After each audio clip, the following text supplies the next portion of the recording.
Welcome to the Encore Audio Archives YouTube channel. I'm Taper Dave, and this is my channel. I've uploaded hundreds of talks here that I've recorded at meetings in West LA, and I've also recorded conventions starting in 2013. I've got a bunch of those up. And Walt and Mary Murray, the original owners of Encore Audio Archives, started the company in the 80s, and Walt recorded Joe and Charlie's and a bunch of stuff down in Vista, California. My sobriety date is June 20th of 1994.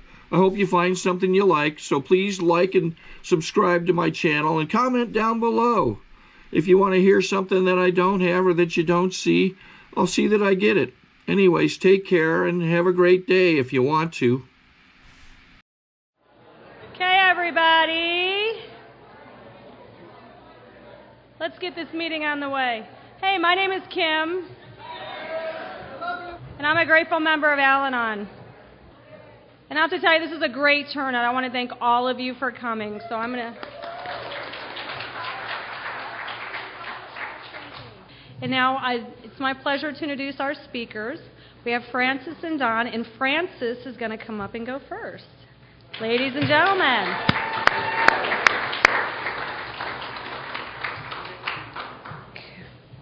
Okay, everybody said a half an hour when I run out of something to say.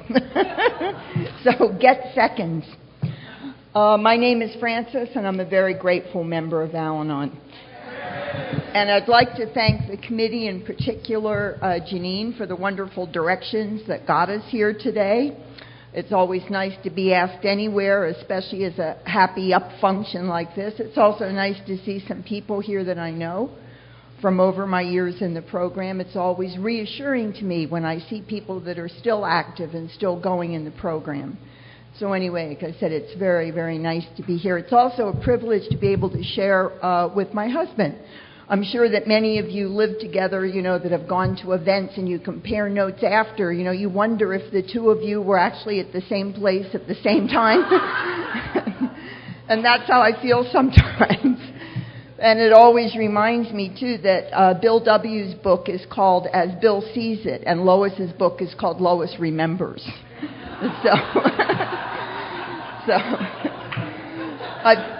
I've mentioned to Donald a couple of times I could probably tell his own story better than my own.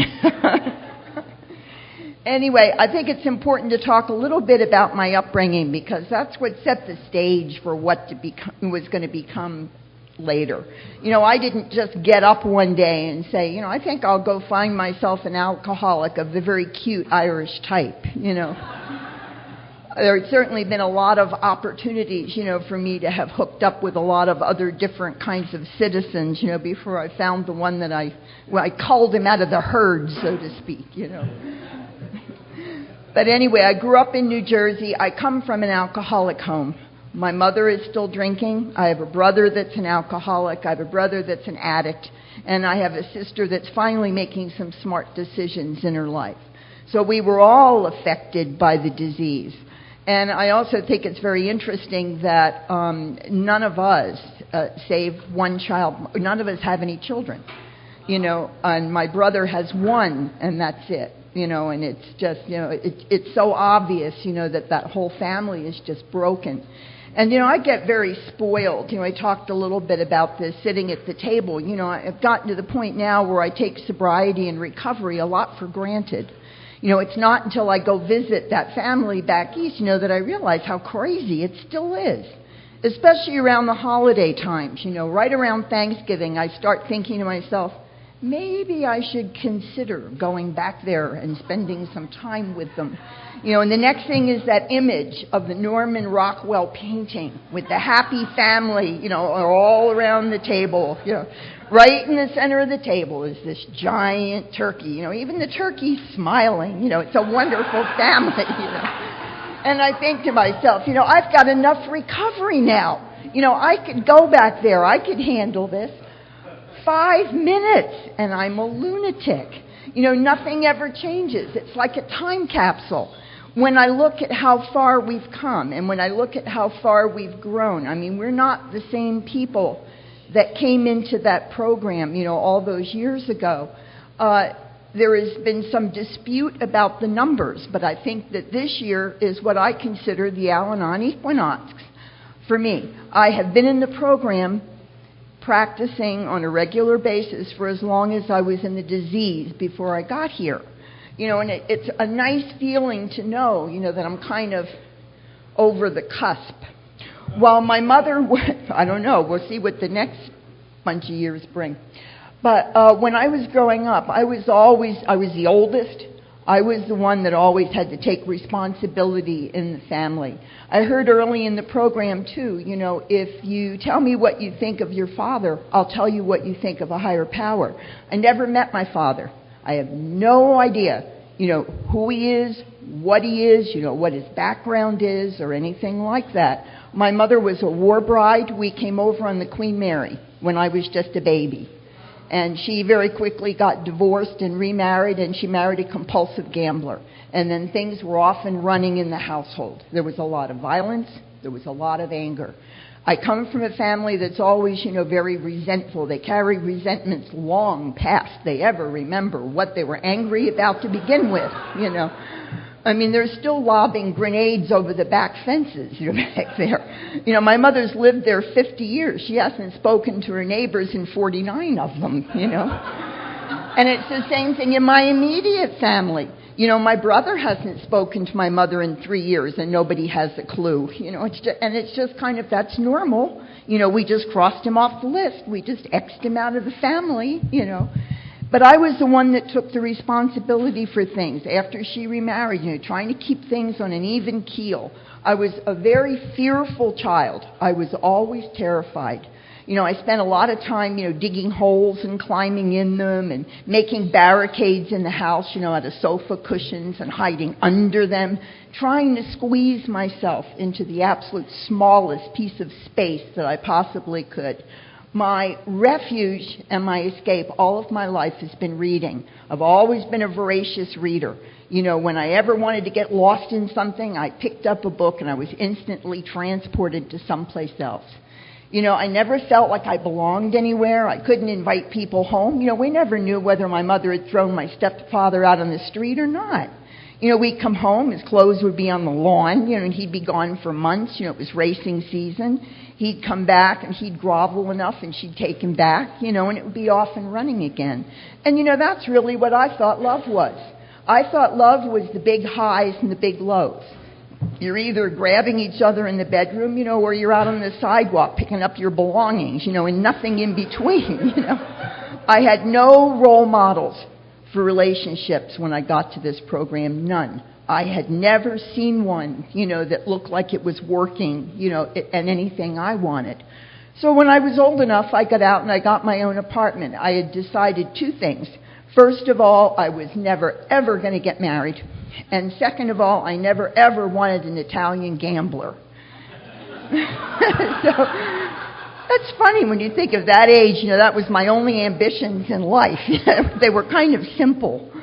But I immediately loved being single. I loved being in my own place. I went to work for a company in New Jersey, that was mostly other single people and a lot of people who were married pretending to be single and a lot of people who were married who wished they were single, And it was a real fun place to work, if you were unattached, which I was at the time. And when I got my apartment, I subscribed to Cosmo magazine, and I went to Fredericks of Hollywood and got some of the appropriate lingerie. And I was, I was going to live on the far side. I was going to live on the fast edge. And that's how I thought my life was going to be. If you're not planning on getting married, you're not planning on getting settled down, and you're not going into a convent, the next thing is, you take some steps in that direction, And when I was working there, a friend of mine had a crush on this man that worked there, and she would always lie in wait for him. She'd wait for him to come down the hall, and she'd be draped, in the office doorway like this, waiting for him to pass by. And I'd always say, "Oh, Sue, he's not my type. He's thin, he had really sunken cheekbones and long eyelashes. He looked like a young Tony Curtis, and he wasn't my type at all." But he left the company, and 5 years later, when that company was going under, he came back, to hire people to go from New Jersey to California, and I thought he was the best-looking guy I had ever seen in my life. He had gained probably about 30 pounds. He was sweating like a fountain, and he shook all the time. I thought he was high-strung and sensitive, you know. I realized when I knew him to start with that he was a periodic. And by the next time I saw him, he was now drinking around the clock. And this is what I was waiting for. He was cooked. He was done. He was ready. And so was I. So he would always be interviewing me, and it would always be before lunch, or it would always be before the end of the day. You know, and he'd always say, well, Miss Pernetti, if you want to go out and discuss your job prospects over lunch or dinner, you know. And I always said no, because I felt, you know, that I didn't want to be dating anybody that I might conceivably be working for. But I was home getting ready for a date on a Saturday night. Real nice guy. I always laugh about that because you could have brought him home to anybody, you know, brought him home, you know, to your parents and said, hey, look at this guy. He's got a job. He's a solid citizen, you know, really show him off. And the phone rang, and it was Donald. And he said, do you want to go out tonight, you know, dancing and maybe have a couple of drinks and have dinner? And without even thinking, I said, yes. Called the guy, canceled the date, you know, with whatever lame excuse you use, and sat down and waited for Donald to show up. And waited, and waited, and waited, and waited some more. So a couple of hours later, he showed up, and he said he ran out of gas. Now, in typical fashion, we always believe these stories. Ran out of gas. I mean, I don't know if any of you have been to Trenton, New Jersey. There's a gas station every half block. I mean, there was no shortage, certainly. You know, but when he showed up, you know, he was looking good on the outside. He had gotten drunk, he passed out, he cleaned up, he shaped up and came to the door. And that's all I could see were the outsides, you know, because that's the way we lived at home. We never let anybody know what was going on. We never let them know what was going on inside our home. You know, that my stepfather was there or not there, my mother was drunk or not drunk, you know, we weren't talking or we were on the outs with the neighbors. All that was family business. We wouldn't have told somebody what we had for dinner the night before. It was that closed down. So I was used to just not digging under the surface. You know, I just looked on the outside of things, and things looked good to me. So we went out that night, and we had a wonderful time. You know, again, it's that old, you know, honeymoon phase, you know, where everything you like, he likes, you know. I like broccoli. That's my favorite thing, you know. I like pink shirts. I just bought one, you know. And I thought, you know, could there be anything wrong with this guy? You know, and we went out, we had a wonderful time, and then that night we went back to his hotel and picked up all of his belongings and moved him into my apartment. And that was night one. the first date.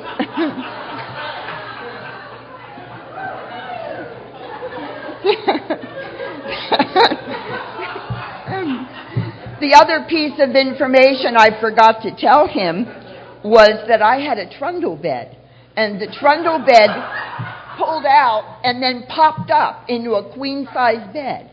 I never told him that, so we slept on this plank for about 6 months until we moved to California. And on the last day, we're packing up and moving the furniture. The bed comes out, it gets bigger. I said, yes, it does. And we had a lot of fun in the beginning. We really did. Before we moved out permanently, Donald had arranged for me to come out to California to see where I was going to be living. And he had one of his friends pick us up at the airport. His friend picked us up in a Mercedes. Donald had a Mercedes. I couldn't believe my eyes. I thought, man, I've really landed, you know. And if I had really looked at it, the back light had that red tape on it, you know, that you put on there, you know, when you don't want to repair the back light because you backed into something. The console was absolutely frozen shut with Tang and vodka. The windows didn't even go up and down anymore. And the only thing it had a big Mercedes emblem on the front. And that's all I could see was the emblem. Again, it was looking good on the outside. And then his friend drove us to Marina Del Rey. He had an apartment with an ocean view. Oh, we walked in, hit the light switch, no lights. Again, what am I thinking? I grew up with no electric. We were always paying the electric company and getting the lights turned back on, back off. Nothing. There were no flags raised. I heard a lot of people say when I first got to the program that they stayed in a relationship because they were married. We weren't married. They stayed in a relationship because there were children. There were no children. Or that they stayed in the relationship because they couldn't afford to leave. That wasn't a problem. None of these things were. I would also like to say, too, that some people get into a relationship, then they notice maybe their partner is drinking a little too much, and then maybe a little too much more. When I got involved with Donald, he was at the end of his drinking, not the beginning. He was drinking around the clock, all the time. And I didn't have a clue. I knew nothing about the disease of alcoholism. There was nothing like, Mothers Against Drunk Driving, and there was no literature. I mean, you can't turn on the television anymore without seeing an ad for Al-Anon or AA or that program Intervention, and somebody's coming into rehab or leaving rehab or something. There was nothing like that. They had 2 movies, The Days of Wine and Roses and Lost Weekend. That was my whole alcohol, education. And we started to have not so much fun in the drinking. When we finally moved out here, we moved into this apartment in the Marina. And now we're both working for the same company. And as much as I thought I was a liberated woman, I didn't want anybody to know we were living together. So every time personnel asked me for an address, I would scramble the numbers. And they'd ask me for a phone number, and I'd scramble the numbers. They must have wondered what kind of an idiot they hired that didn't know where they lived or what their phone number was. Because every time they tried to contact me, it was all bouncing back. And again, it was very important to me not to let anybody know how I was living. And, as things escalated and the drinking got worse, I would move out. And I'd move out, and I'd get an apartment. I'd buy a stove, a refrigerator. I'd move in. And then I'd call him up, tell him where it was, mail him a key, and we were off and running again. And a lot of it, I'm sure, if you know me at all, you know that I'm a drama queen, and the thought of fleeing in the middle of the night, in danger, in fear for my life, was looming large. But, Donald would always say that things were going to be better. He didn't say he was going to stop drinking. I didn't know he had to stop drinking, but I always believed him. I never thought he lied when he said he wanted things to be better, when he really wanted things to be better. And we went down this road for 4 years. The moving in and out, the argument, the fighting, we were the neighbors from hell, and that's just the way it was. And we had gone to Las Vegas, and by now, he was really, and that's, if anybody who knows Vegas, that's just a drinking paradise.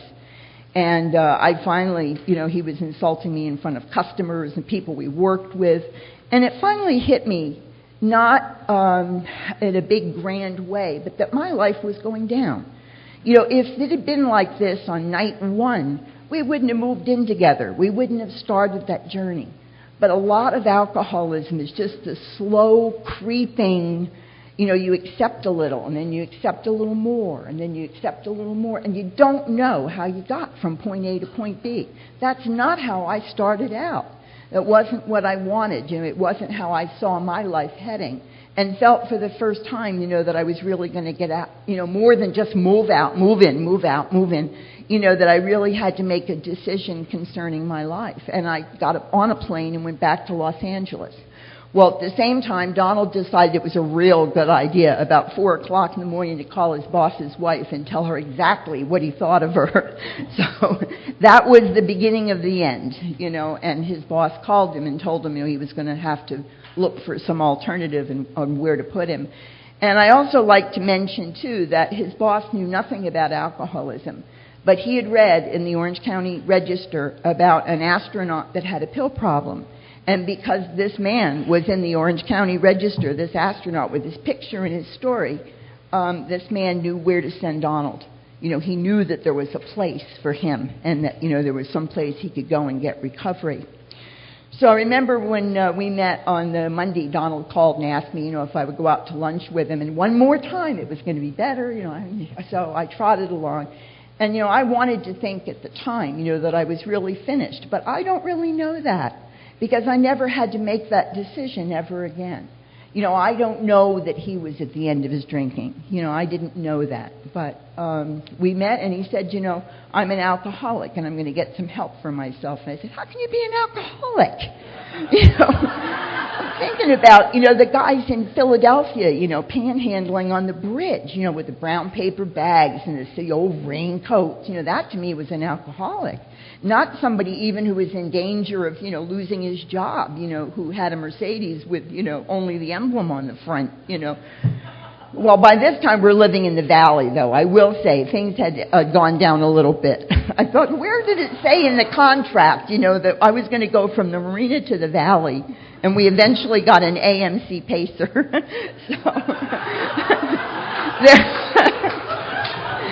There went the New Jersey dream. But I drove him to Orange County. I thought I was going to have to take the same responsibility, for him in sobriety that I did in his drinking. Because I'm the one that kept smoothing over the oil. When he has 3 daughters from his first marriage, and when they came out to visit us in the summer, I planned everything, trying to make it nice. I was the one explaining to everybody that he was not really just passed out at his desk. He was tired because he had been working all night trying to save the company from financial disaster. But I drove him down to that hospital, and when we got there, he got out, and he had this suitcase in his hand. And I don't think I've ever seen anybody look so lonely or so lost. He trudged off down that hallway, and it looked to me like 1,000 miles. And I wanted to tell him, don't do this. Come home. I'll help. We'll fix it. You don't need to do this. And thank goodness, God did for me what I couldn't do for myself and, kept my mouth shut. And he went through that program and, that's his story. He doesn't need, he never felt the need to go out and drink again after that. And when he got out of the hospital, all the time he was in there, I was involved. I went to all the meetings, and I went to all the counseling sessions, and I went to some of the craft sessions where he was making pot holders and slippers, I did get a pair of leather sandals out of the deal.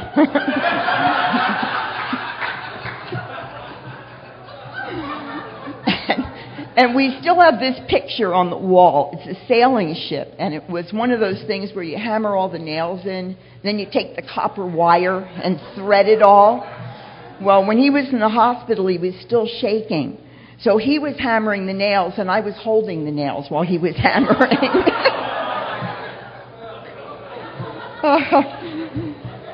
But there was nothing wrong with me. I was just doing fine. And I remember I went to AA meetings with him, in the valley, because that's where he was when he first got sober. And I remember thinking they were absolutely wonderful. Everybody was happy. Everybody was up. There was always some form of recovery. There was a lot of laughter. I would make sure all the way home that he heard everything important that he had to hear, And I'd reiterate, I would phrase it in different ways, so he would be absolutely certain to get the point. I was some piece of work, I'll tell you. And he went out of town on a long business trip, and right before he went, he told me he didn't want me to go to AA meetings with him anymore. Well, we still weren't married, and I figured the reason he didn't want me to go is because all those AA babes were there hugging him and kissing him every week, And that's what I thought he wanted to go by himself for. And I thought, I'd always been good enough for him when he was drinking. Now that he was sober, he had bigger fish to fry. So in a big royal snit, I went to my first Al-Anon meeting.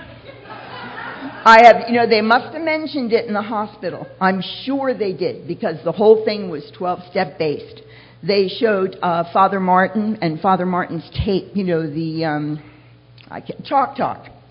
all about the disease of alcoholism. And, I had a little bit of knowledge, but, I don't remember hearing that there was a place for me. I thought my place was right by his side, making sure he got it, And I went to that meeting, and it wasn't a case of just walking in there and sliding and saying, safe, I'm in the right place. But for the first time, I didn't feel alone. Whether you grew up in alcoholism or blundered into it or have it, it's a very, very lonely disease. You're in it by yourself. You feel that nobody else lives that way. You feel that nobody else understands, what you're going through. Everything is lies and secrets. And here the people were talking in that meeting about things that I wouldn't have whispered in a closet. And I had no reason to think that they were lying. They were talking about their lives, and they were talking about circumstances and how they had managed to find some happiness, whether or not their partner was sober. And I wasn't sure there was even going to be a place for me. We weren't married, and he was not drinking. So that's how little I knew about Al-Anon. But there was a woman there, and I will never forget this woman. Her name was Dottie. And she had divided her house down the middle. She had literally put a rope right through the house. And she was running home after the meeting to make sure the alcoholic didn't infringe on her half of the house. And I thought to myself, I might be of some help here. But it kept me going back. I went the first couple of weeks to find out what the heck Dottie was up to. It was a very, very well named. And, a little at a time, I started to hear things. The first meeting I went to was at the St. James Presbyterian Church, and I believe it's still the format now. It's a problem discussion meeting. And you go in and you put a question in a basket, and you pass it around, and people answer the questions in the basket. And I still remember some of the people that were there. If anybody here knows Sally C. was there at my first meeting. And Abe, who was probably the oldest living Al-Anon anywhere at the time. I think they may have him stuffed down at Al-Anon Central. I'm making light of it, but he was a wonderful man. He really was. He shared a lot of wisdom and a lot of love and a lot of caring. And I think a lot, about what if those people had had something better to do? What if they didn't go to that meeting on my first night? What if I didn't hear something that kept me going back?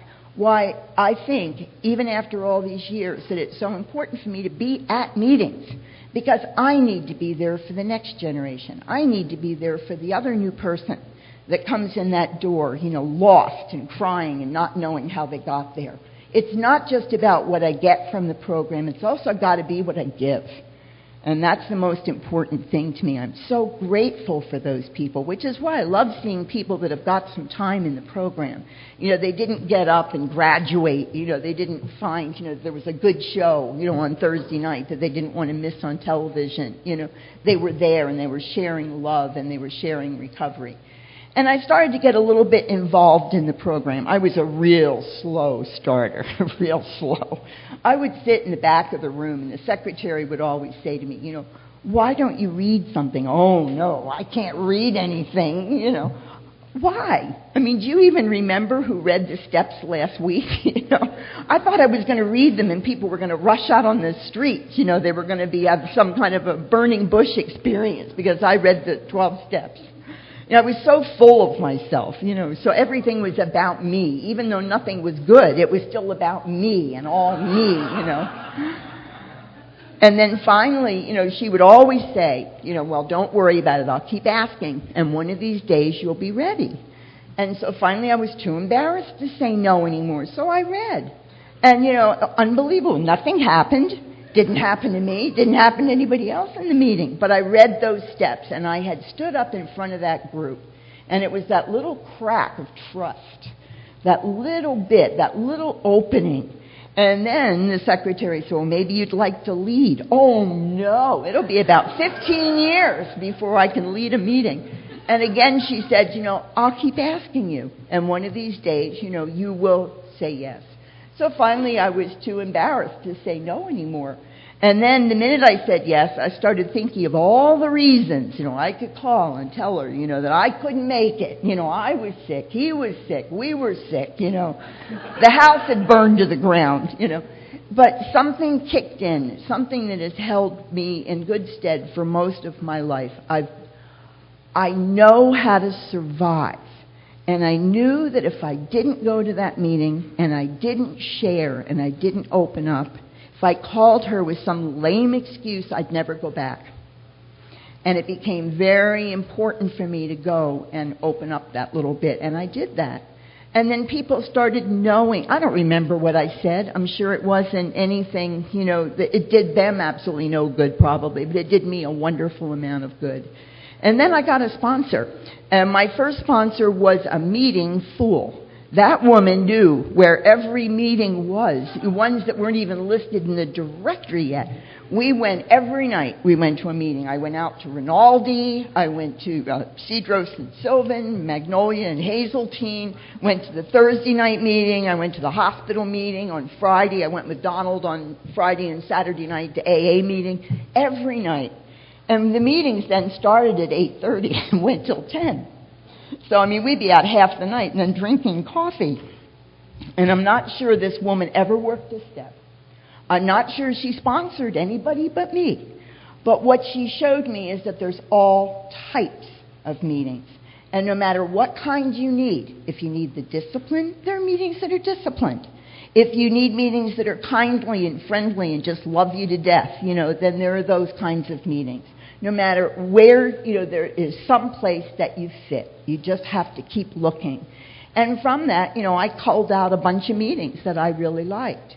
And, I always remember, too, that it seemed to me at the time that I really wasn't getting the Al-Anon program.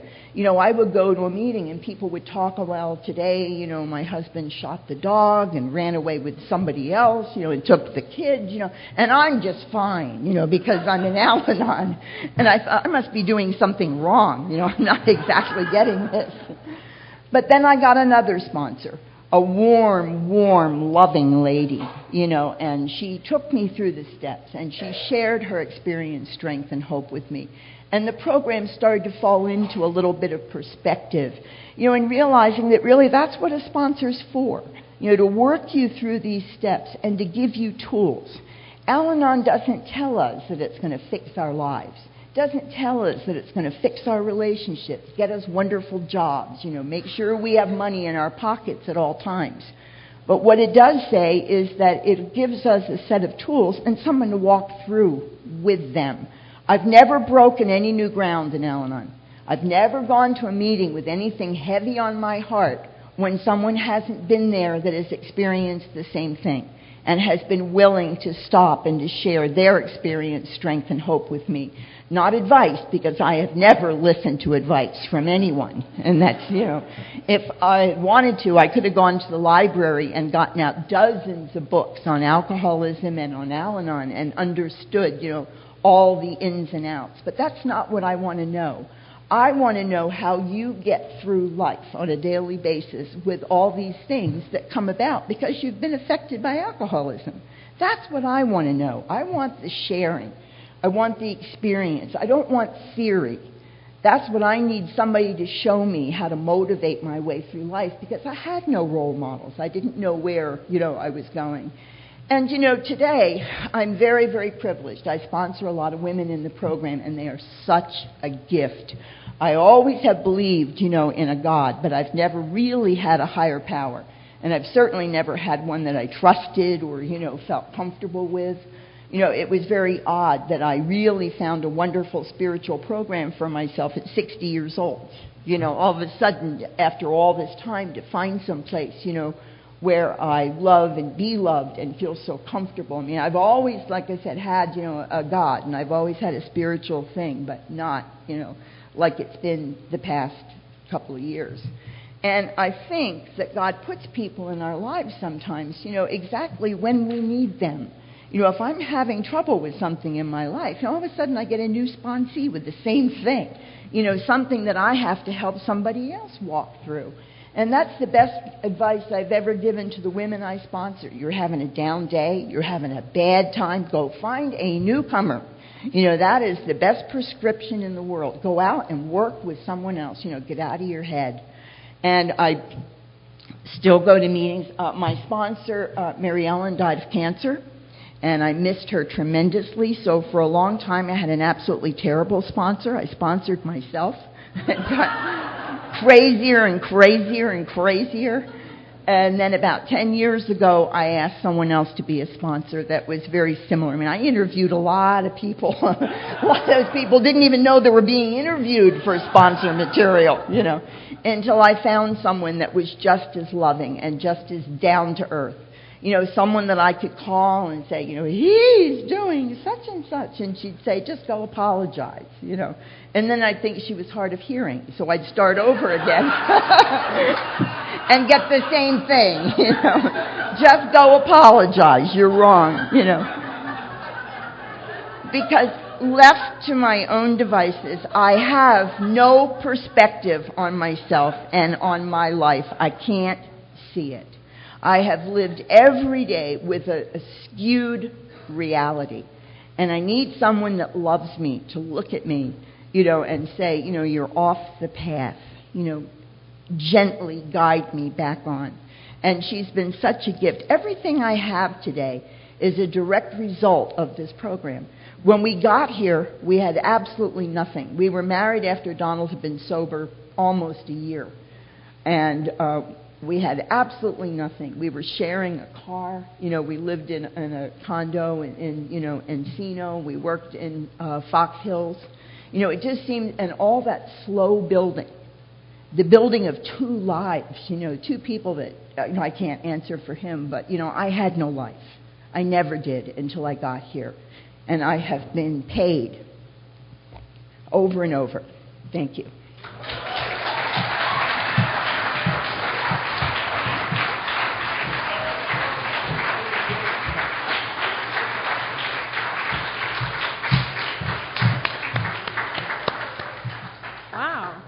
Wow. Woo. I love recovery. Now we're going to hear the other half. Don, come on up.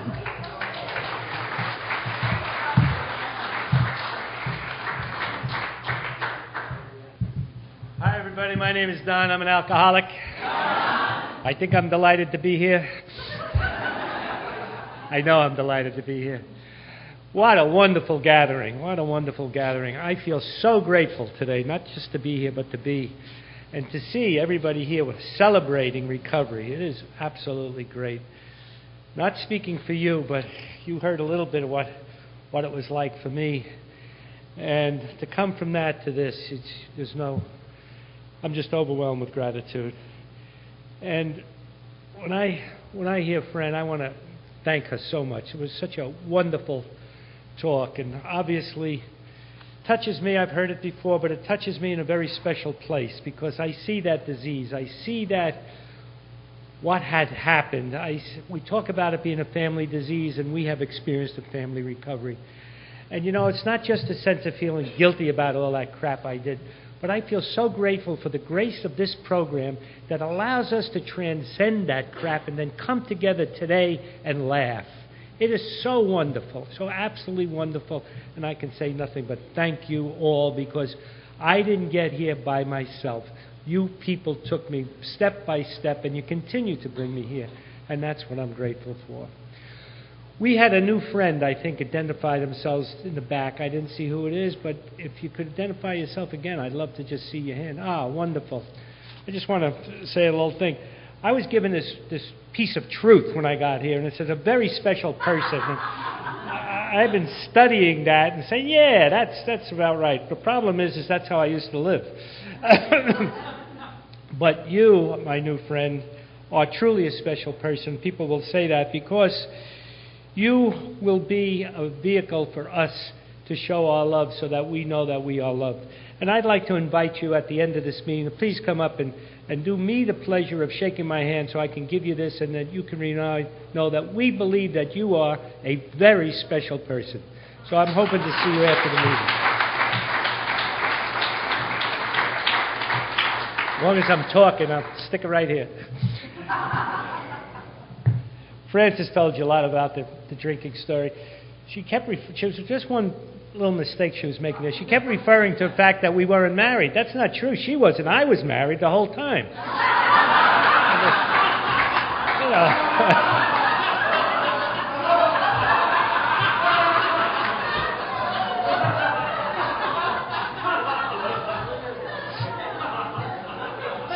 Since that fateful evening, that wonderful fateful evening where she picked up all my stuff from that motel and we went home, we've been together for 35 years.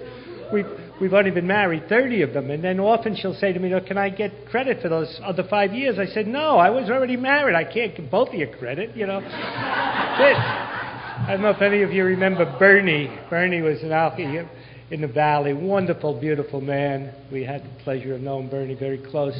And every year, Bernie was going to be to renegotiate our contract on our anniversary, you know, so we'd have to go through that with Bernie. There's been all those fun things. But even before Frances started to save me, as you heard,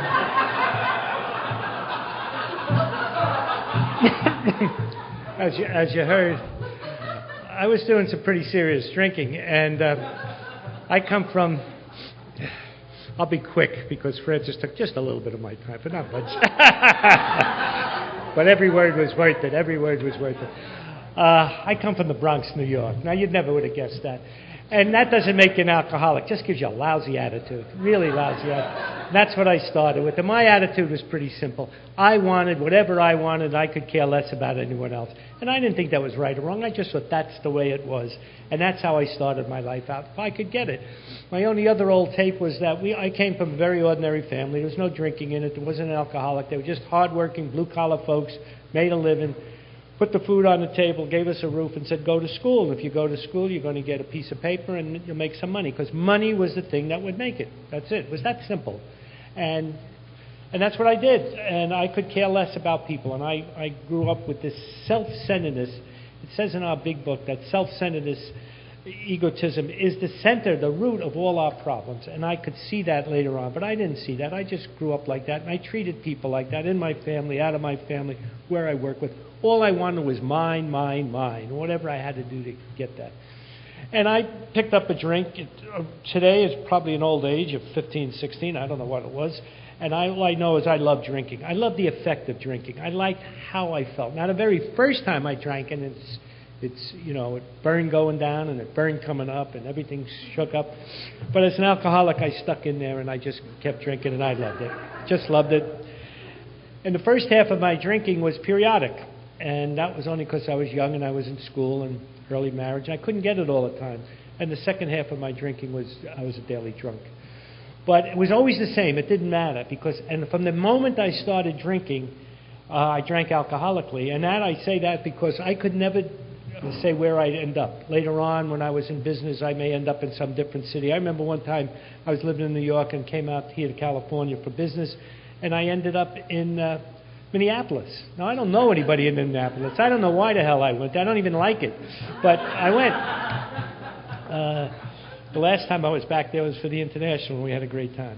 But anyway, so I don't know where I'm going to end up. And I'm still a teenager. I'll tell you how my drinking was there, and I can tell you it never got any better.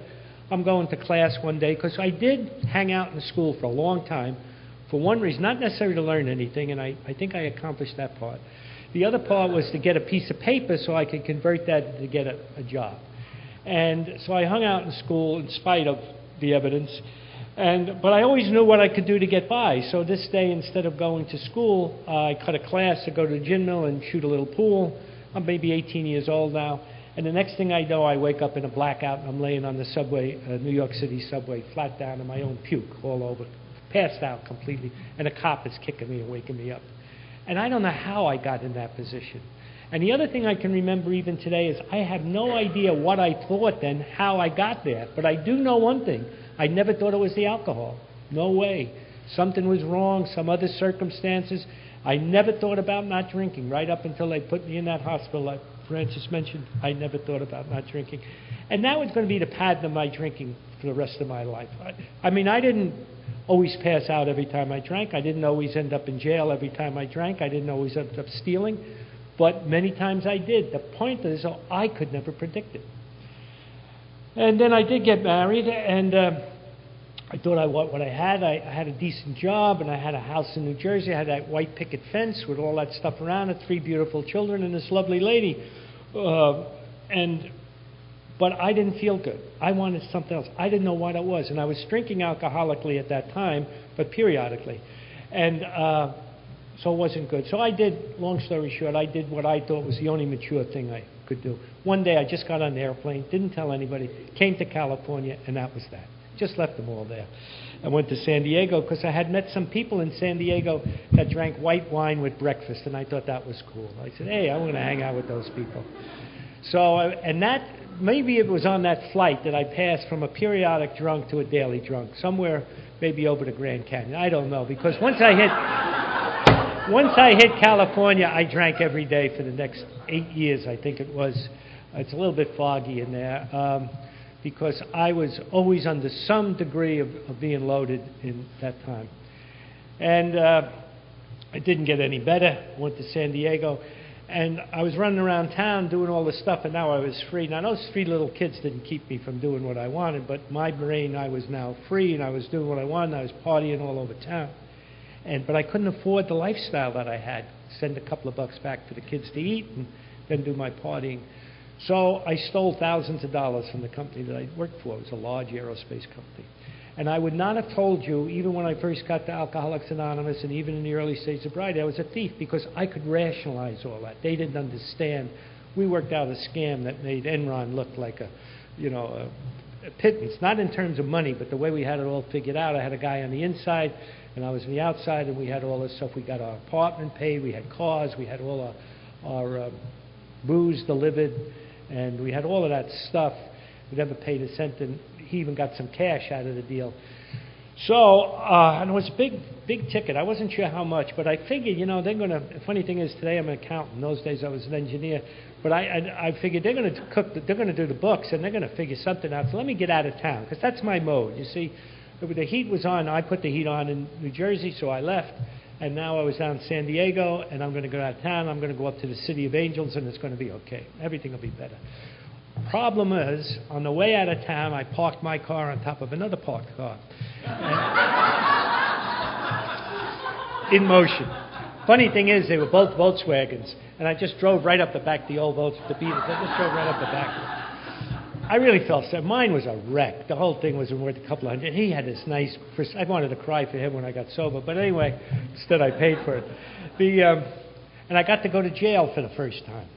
And I ran away from the scene, of course, but they caught me. They captured me, and they threw me in the jail.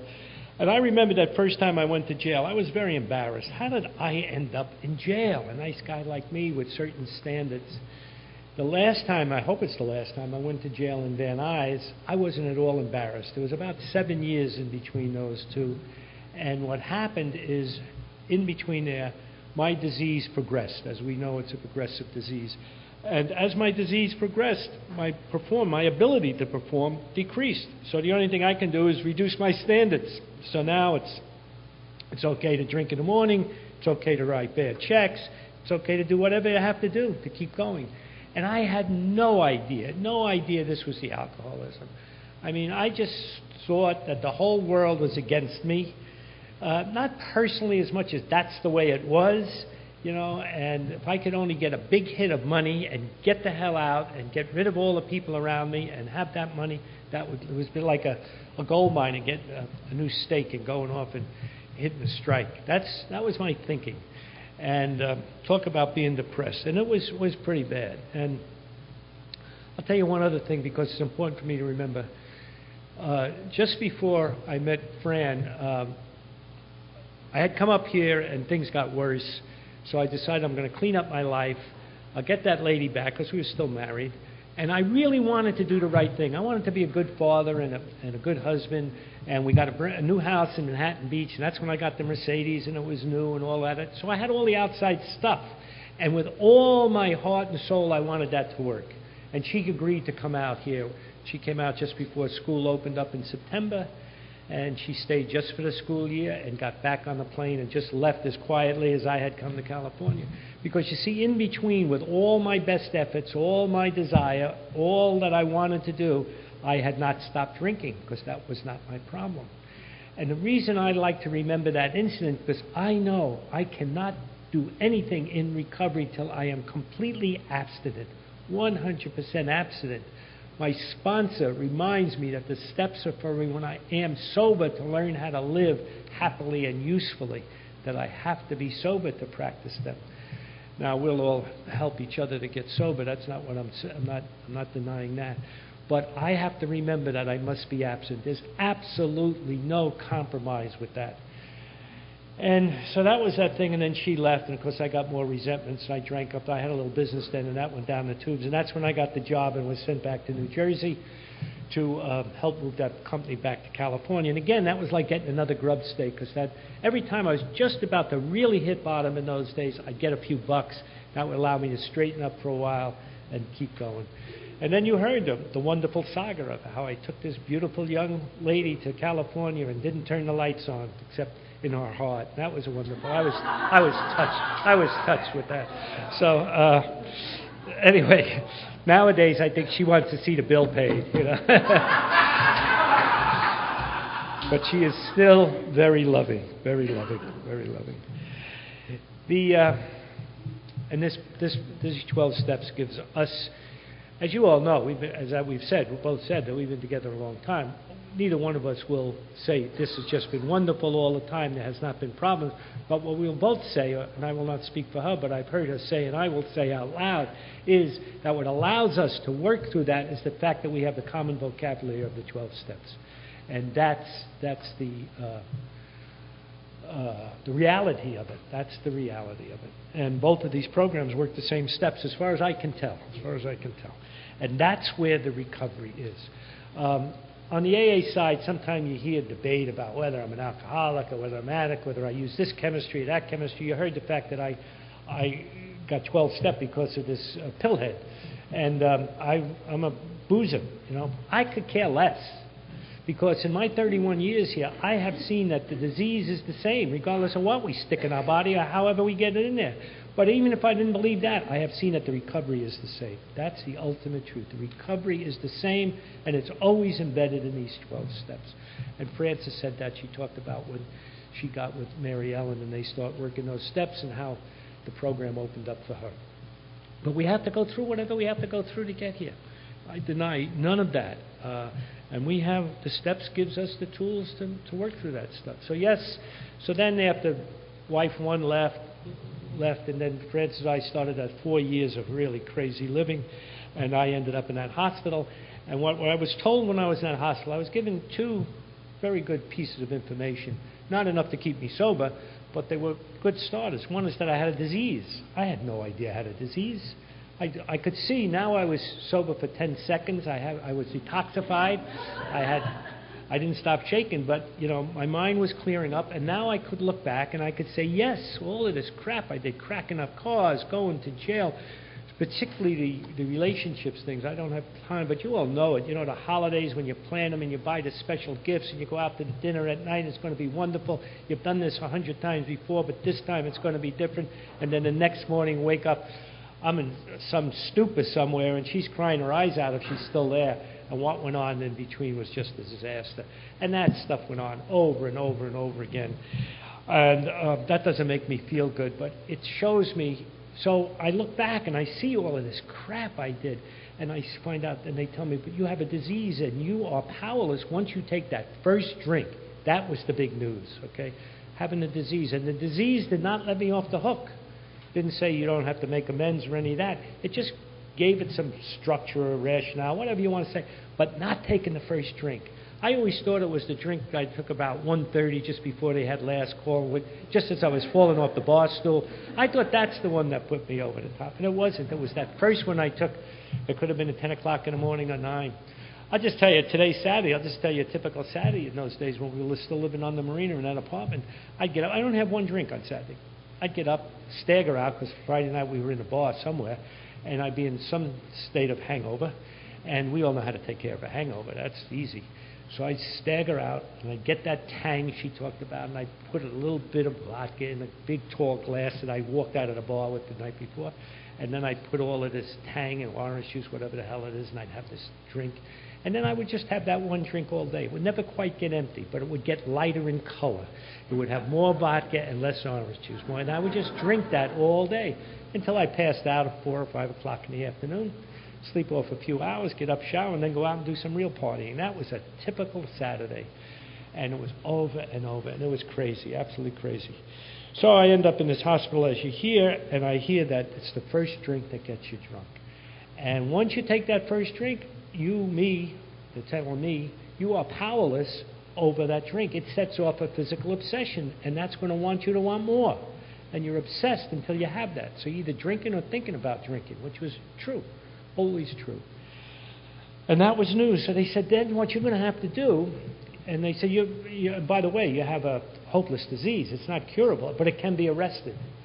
And what you're going to have to do is whatever it takes to not take that first drink, one day at a time. And but by yourself, you're powerless. So that didn't sound like good news. You know, you're kind of stuck between. However, they told me I had 2 resources I could call on anytime I wanted. One was a higher power. There was this power. Now, I believed in God, but I didn't believe He believed in me. And I had done a lot of weird things, and we weren't on first-term basis. But I should back up and tell you, just the day before I went in that hospital, when I was still trying to figure out how to run away, my boss confronted me, and I said, yes, I'd go. I didn't believe that I would go.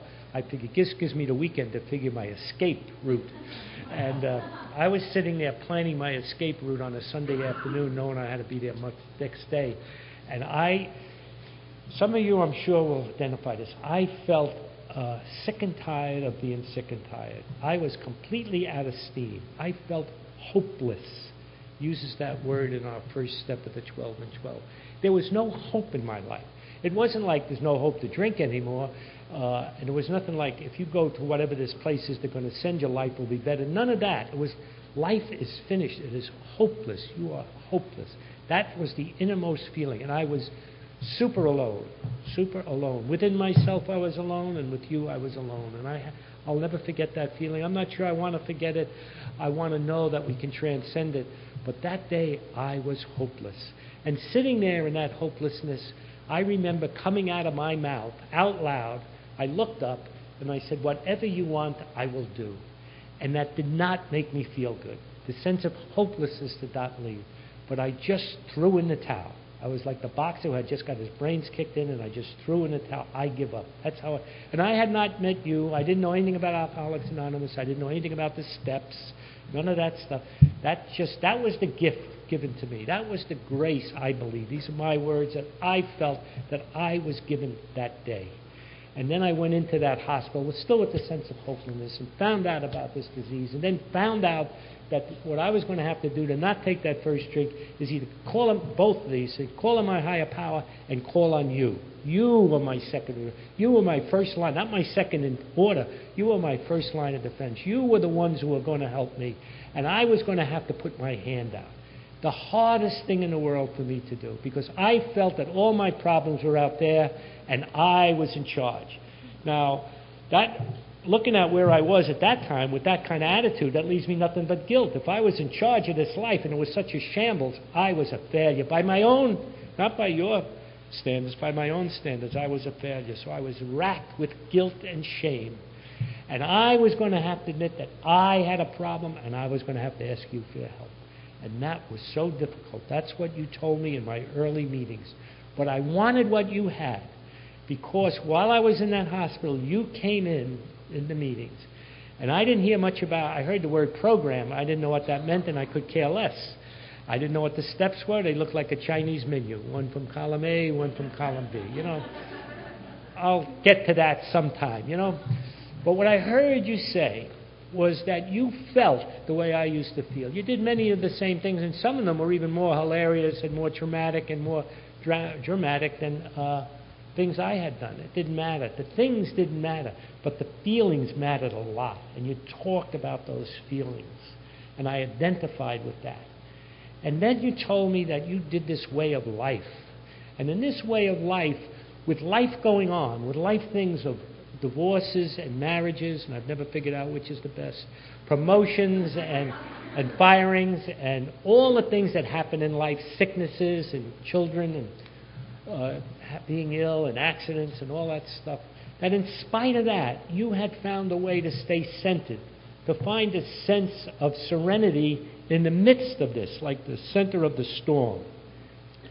And I never had that. I never had that. And I said to myself, sitting there in this hospital, I said, I'm going to listen to these people because maybe they have a way of living that I know nothing about. Nothing.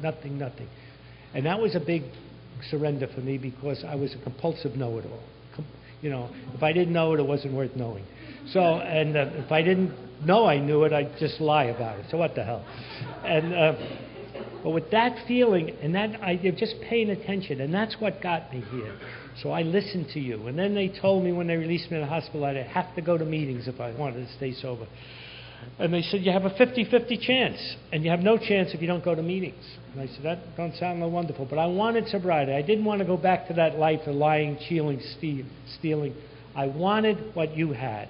Wasn't sure what it was, but I wanted what you had, and I certainly didn't want what I had. So I paid attention to that. I went to the meetings, and that's where the fellowship took me over and took me out to meetings afterwards, and we talked. And then when I was about 6 or 7 months sober, I finally got into the steps. I was hurting so bad, and today I couldn't tell you what it was, but it was very important because what it did was make me do my first inventory, which of course I didn't want to do, and it wasn't because of the inventory, it was because I didn't want to share it. But I had to, and I shared it with my sponsor. And that feeling of belonging when I did that first fifth step, when I shared that first, it was overwhelming. It wasn't that all the guilt went away. I'd have to go do the amends steps before that was going to happen. But now I felt, you see, because up to then I felt maybe I'm not even good enough to be an alcoholic. You guys had an answer. You know, and you had a way to life. Maybe I just was one of these emotionally disturbed people who can't get it, you know. But so when I did that inventory, I felt I belonged. I felt I had paid my seat in Alcoholics Anonymous. I'm going to guess that Al-Anons feel the same way, but I don't know. I'm not going to speak for that program. I'm going to speak for myself. That I felt I belonged when I did that fifth step. It was wonderful. And it was the best one I ever did because it kept me sober. But from a technical point of what I covered, there was a lot of stuff I left out. I was still too foggy, but that was okay. It was honest at the time, and I had opportunity to go back and fill in the blanks, so to speak. And that was the beginning. And then I got active in AA. And I start doing the service things that we're told that will get us out of ourselves. And that's so wonderful. And we find the gifts of who we are by doing service. And I was doing those things, but I was still wacko. Because my largest character defect, potentially is now, it doesn't act up as much as it did by a long shot, but in those days it was rage. Any little thing would tick me off and I could go into rage and I could justify that. And I was so sick and tired of doing 10 steps. I just, I'm sorry again. This is sobriety, and it just was overwhelming. And I looked at the 6th and 7th step where God was to remove these character defects. And I realized that the first time through, my first year of doing that step, I had gotten it wrong. I thought that I was still in charge to fix my character defects. I was going to have to shape up all these old ideas, shape up and straighten out. And what those steps tell me is that I can't do it by myself. That's my second big surrender in AA. The first one was to alcoholism. I needed you to help me through that. The second one was I'm going to have to surrender these character defects, which means I'm going to have to accept my ordinariness. I am not special. I am not different. I am one of the gang. And boy, today that feels good. But in those days it didn't. And that's what I'm going to have to do. And then he will remove them for his purposes, not mine, which mine was to look good. His purposes so I can be of service to my fellow man. That's what our book says. And that was such a big shift when I really looked at the steps that way. And then it says, well, how do you do this? And it says, by doing the rest of the steps. So I'd have to do the amend steps. And there was one huge amend I can recall that I'm going to get back to the rage in a second. And it took me 6 years to do it. And I felt uncomfortable all the time when this would pop into my awareness. It was to my ex-father-in-law. Those people had killed me with kindness, and I blamed them for everything like I did. And they were just trying to do their thing. And I finally found a way. But I always prayed every day when I did my running. For 20 years I ran 5 miles a day, and then I did some marathons and sobriety. And I would do my prayer in the morning as I was running. And I always prayed to God, would show me. There was some complications in here. Perhaps I was rationalizing, but it wasn't obviously what to do. At least it wasn't obvious to me. I did make a mistake. I did not use my sponsor for that step as much as I should. I see that today. But anyway, I did what I best. But I prayed every day and said, God, show me what I can do in this area. And He showed me one time. He showed me exactly what to do, what steps to do, what actions to take. I had been on a trip to Europe. I bought this beautiful reproduction of The Last Supper. And these people were very devout Catholics, and they had bought, even though at their advanced age, this was their time, the first time they had owned a home. I had this frame specially made a specific gift to them for that occasion with a note explaining my feelings and my gratitude to them and requesting their forgiveness for what my misperceptions, and it was graciously accepted, and it was overwhelming release to me. The amount of money involved was very, very small, actually. And the action took some concentration, and it took some higher power pushing, that's for sure. But the result was so freeing, so wonderful, so beautiful for me. I'll never forget that. And then, we go on. And in the second year of my sobriety, my oldest daughter was in a very bad accident, and she got permanent brain damage. And it was on New Year's Eve. And Fran and I had just come back from a meeting we were at, and on New Year's Eve. And I got this call from New York where they lived, and my daughter was in this very bad accident. They didn't know whether she'd live or die. They suggested I get on a plane. So I rushed down to LAX, jumped on a plane, and I'm flying back, and I'm scared to death. And it's New Year's Day, and there's all the bottles around and all that stuff going on, every ho, ho, ho, and I'm petrified. But I had the privilege of hanging out with you guys for 2 years for them. And I had gone to a lot of meetings because that's what I was told to do. And I heard, Fran talked about Sally Carpenter, and I had heard Ken speak about their daughter going through the windshield of a car, which is similar, and how he and Clancy had prayed to have God remove this seemingly bad thing.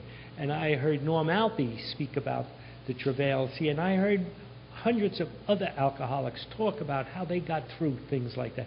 And that's what held me together. That's what held me together.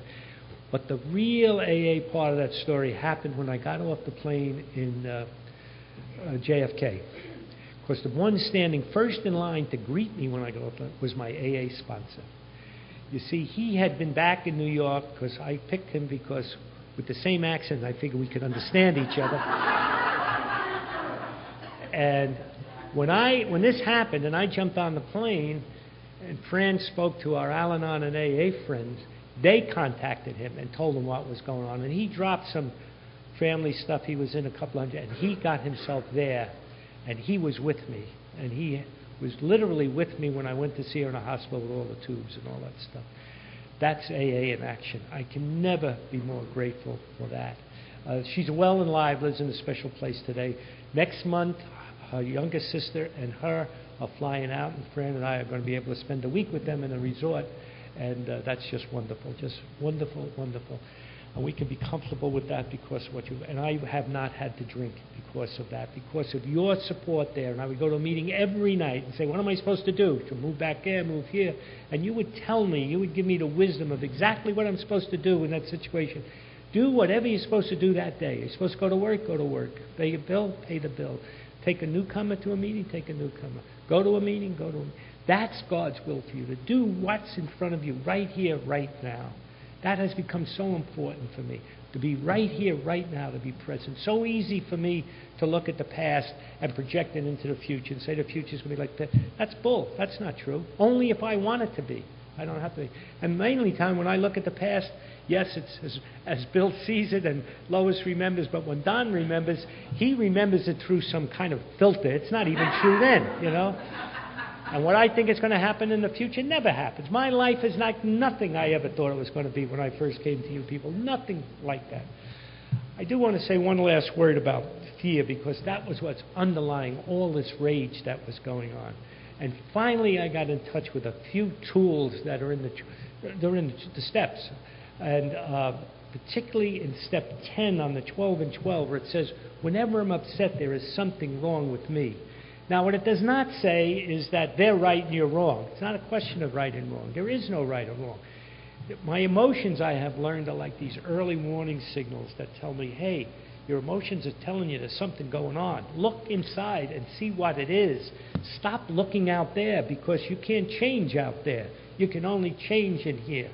That's what I'm hearing. So when I start to get angry, I stop, as it says now. I pause, and I say, something's going on. And back in step 7, it says the activator of all my character defects is self-centered fear. Not fear what's going to happen to you, fear what's going to happen to me.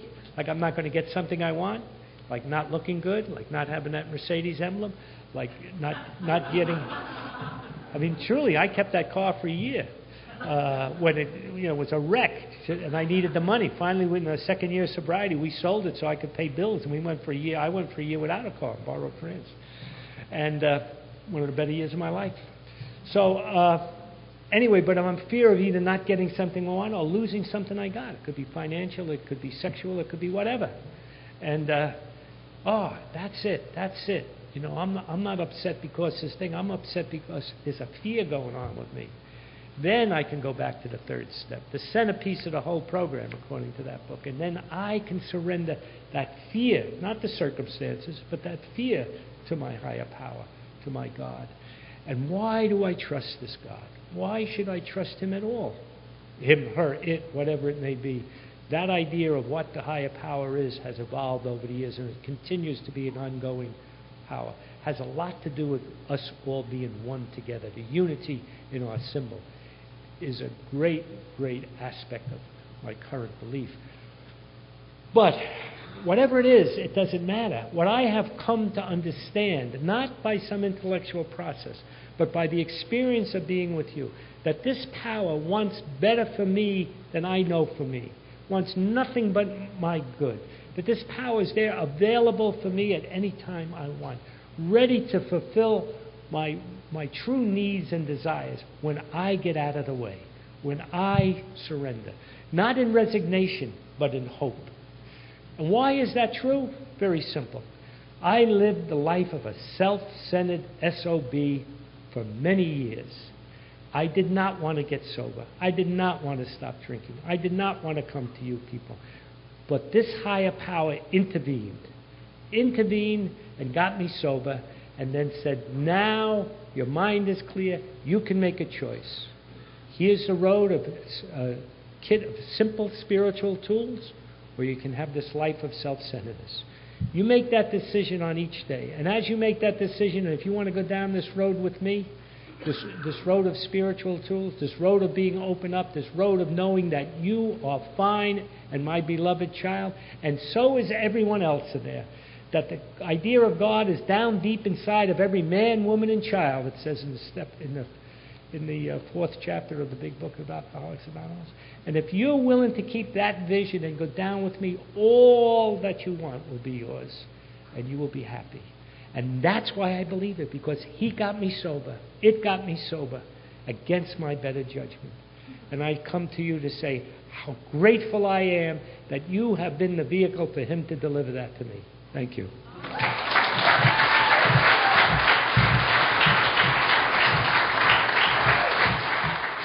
Sorry to interrupt your viewing. Taper Dave here. Just wanted to take a second to ask you to like and subscribe to my channel. Let me know if you like what you're listening. I've got some very good talks here, and this one's a great one. Just curious, do you think this is better than Zoom? Tell me what you think. Okay, this is how I prepare my drone for launching. I like to do it inside the cab of my truck so I'm not standing outside in the weather. To install the joysticks for control, up and down, right and left, powered on. I have an Android phone that I use to connect it to the drone with. And it's actually controlled through the iPhone, through an app. Oops, wrong way. It's actually controlled through the iPhone, or through this Android phone, through the app. It's actually controlled through the Android phone, through an app, and you connect it through this short connection right here.